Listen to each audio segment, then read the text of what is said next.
Mga master, okay lang bang? Huwag niyong skip ang mga ads sa aking mga video kung okay lang mga master. Salamat sa solid na suporta po. Yon, what's up mga masters? Nandito na naman tayo sa panibagong araw, panibagong kabanata na naman ang pagsasama-samahan natin ngayon, guys.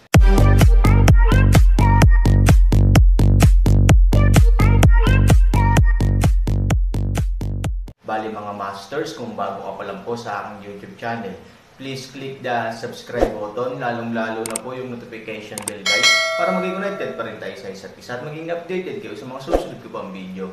Bali mga masters, bago natin umpisahan ng kwento ay mag-shoutout po muna tayo para sa mga solid nating tagapakinig. Yun na nga mga masters, no? Bali hindi na ito patagalin. In 3, 2, 1, let's go! Fishu, Han Sanchen. Isang grupo ng mga tao ang napatulala. Han Sanchen, the dog day, napakatapang niya. How dare he play Fishu with US? Damn it, goddamn thing. Lahat, huwag kayong magalit, sa halip, hayaang may magpadala kay Fishu para tingnan kung anong klaseng pakulo ang ibinebenta niya. Baka, tanggapin ito ng lalaking ito sa sandaling makita niya ito, at dumating para sumuko. Walang pagsuko ang anak na ito, mapapatay lang. Pagharap sa diskusyon ng karamihan, hindi na nagsalita pa ang matanda, nagtaas lang siya ng kamay at sumenya sa kanyang mga nasasakupan na maghatid ng Fishu. Ang mga nasasakupan sa labas ng pinto ay hindi nang ahas na magpabil, at nagmamadaling nagpadala ng Fishu sa kanya. Sa pagtingin sa material ng Fishu, ito ay walang alinlangan na papel ng Yetian City. Sa makatuwid, ito ay dapat na Fishu ni Han Sanchen. Pagbukas ng liham, saglit itong sinulyapan ng matanda, at saka tumingin kay Duling at Doyan na nakaluhod sa lupa, hindi siya umimik ng ilang sandali, lubos na nataranta ang lahat. Lalong nagkagulo sina Duling at Doyan, hindi nila alam ang sinabi ni Han Sanchen, at hindi nila alam kung ano ang gagawin sa kanila ng matanda. Maya-maya'y bumantong hininga ang matanda, hanapin mo ang sarili mo. Pagkasabi niyon ay diretsong ibinato ang sulat kina Duling at Doyan. Mabilis na pinulot ng dalawa ang sulat sa lupa, at pagkatapos ay binasa itong mabuti. Pagkakita nito, mas naging tanga ang dalawa. Sa katunayan, walang iba sa sulat, maliban na ang pag-atake ay binalak lamang ng Han Sanchen, kaya't hindi kailangang sisihin ng matatanda ang dalawang commander, sila ay inosente. Pero dahil masungit sila, tulala rin ang dalawa ni Duling ngayon, hindi nila alam ang ibig sabihin nito ng Han Sanchen. Parang tinutulungan nito ang sarili na sisihin, pero kahit anong tingin mo, parang sinasadya nitong makipagkulitan sa inyong dalawa. Mauunawaan mo na si Han Sanchen ay talagang nagpapaliwanag para sa kanila, o maaari itong maunawaan na si Han Sanchen ay sadyang kinukutya ang kanyang sarili, at kung ang oryentasyon ay ganap na nakasalalay sa kung ano ang iniisip ng matanda. Tapos na silang dalawa sa panonood, at dumating din ang ibang kasamahan na may magandang gagawin sa mga oras na ito. Pagkakita sa pag-uusap na ito, hindi nila maiwasang sumakit ang ulo. Elder, what do you mean? Pumunta dito si Han Sanchen para makiusap para kay Duling at Doyan. Umiiyak itong pusa at nagkukunwaring maawin ang isang daga. Oo, may itatago siya para sa atin. Kahit anong isipin mo, imposible naman, diba? Fuck me, Turin Doyan, tayong magkakapatid ay nasa ilalim ng kamay ng matanda sa loob ng maraming taon, kayong dalawang bastos. Hindi mo ba naisip na pinagtaksilan mo kami tulad ng mga bastard na iyon mula sa intelligence team? Pagkarinig nito, ang mga mata ng matanda ay agad na tumingin ng diretso kay Duling Duyan at Duling na parang dalawang punyal. Kung ang ibang tao ay nagrebelde, kaya niyang tiisin ito sa pamamagitan ng puwersa, ngunit kung ang mga taong pinakamalapit sa kanya ay nagrebelde din, kung gayon hindi niya ito matiis, pataas. Ang dalawa ay nagmamadaling lumuhad sa lupa sa takot.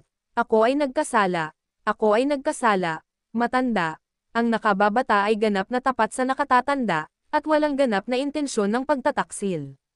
Mga subordinate din, please let the elders learn from you. Malamig ang tingin ng matanda, ngunit kung hindi nyo ako pinagtaksilan, bakit kayo nakiusap ni Han Sanchen? Ito, wala tayong alam dito, walang magawa si Duling. Elder, baka sadyang dumating si Han Sanchen para guluhin ang moral ng ating hukbo, o kaya'y naiinis siya sa atin, magkasabay na nag-away sina Duling at Doyan, kahit kayang hikayatin ni Han Sanchen ang isa na sumuko, hinding-hindi. Niya kukumbinsihin ang dalawa na sumuko, kaya naman, talagang masusubaybayan ng dalawa ang isa't isa, may nagmamadaling sabi. Matanda, sang-ayon din ang mga nasasakupan ko sa pananaw na ito, malabong magrebelde silang dalawa ng sabay, tsaka kahit na talagang nagrebelde sila, paanong magpapalipad ng sulat si Han Sanchen para mamagitin para sa kanila. Si Han Sanchen ang kaaway natin, walang paraan na hindi niya alam iyon. Pinandilatan ng matanda ang dalawa ni Duling, sa totoo lang, hindi siya nagduda na pagtataksilan siya ng dalawa, ngayon lang, tukso lang para mag-ingat. Gayunpaman, hindi ibig sabihin na tapos na ang usapin. Ang dahilan ay napakasimple, dapat malaman ni Han Sanchen na ang face show ay hindi makakamit ang anumang mabisang epekto, kaya ano ang kanyang layunin sa pagsulat ng liham na ito. Reverse operation, hayaan mong iligtas mo ang buhay ni Duling at Doyan. Halatang naisip ng mga nasasakupan na iginiit na hindi nagtaksil ngayon lang si Duling at Duling, tulad ng matatanda, ang mas malalim na kahulugan nito. Ano ang gustong gawin ng face show ni Han Sanchen?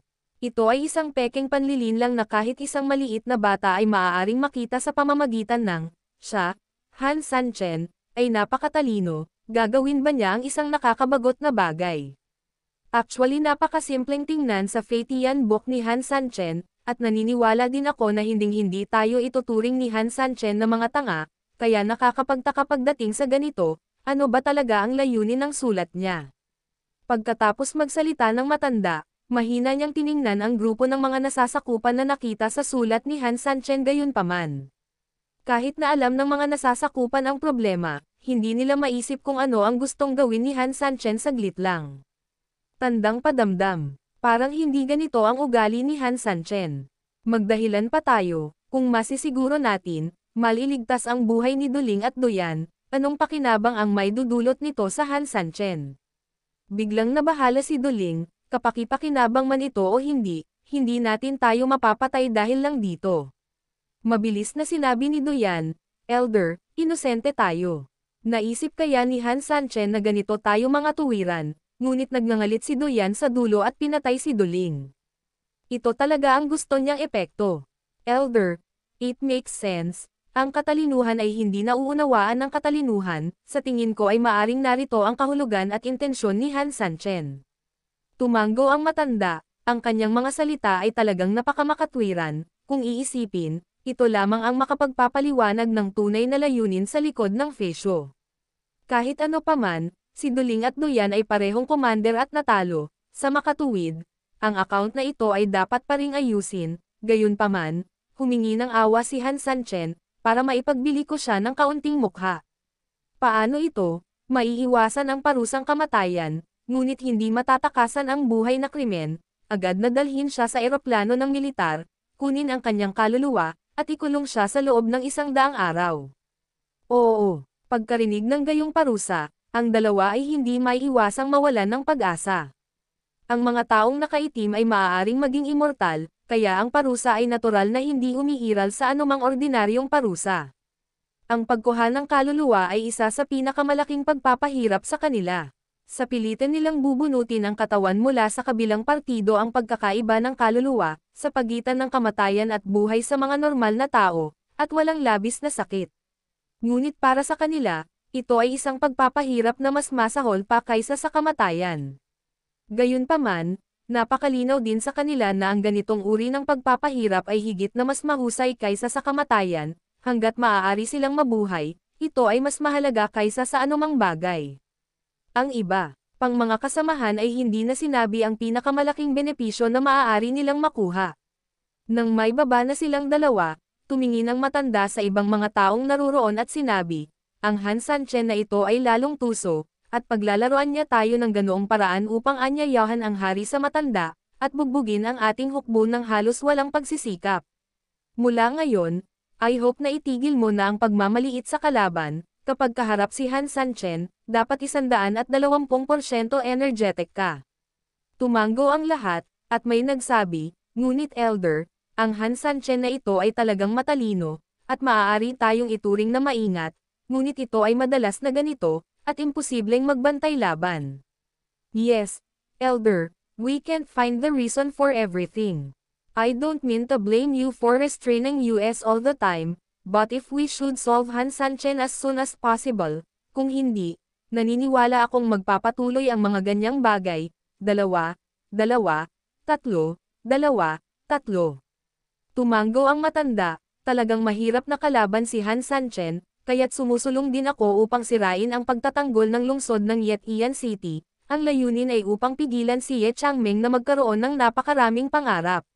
Bagamat talagang binibigyang diin ng matanda ang pasensya, hindi naman unlimited ang pasensya, ilang sunod-sunod na tug of wars ang natatalo nila, na naging dahilan para medyo hindi mapakali ang matanda. Bukod pa, sumama na rin si Han Sanchen sa intelligence team. Ang ikinababahala ko ay nananatiling hindi nagbabago ang ating pangunawa kay Han Sanchen, ngunit ang kanyang pangunawa sa atin ay tumataas ng husto, na hindi mabuti para sa atin.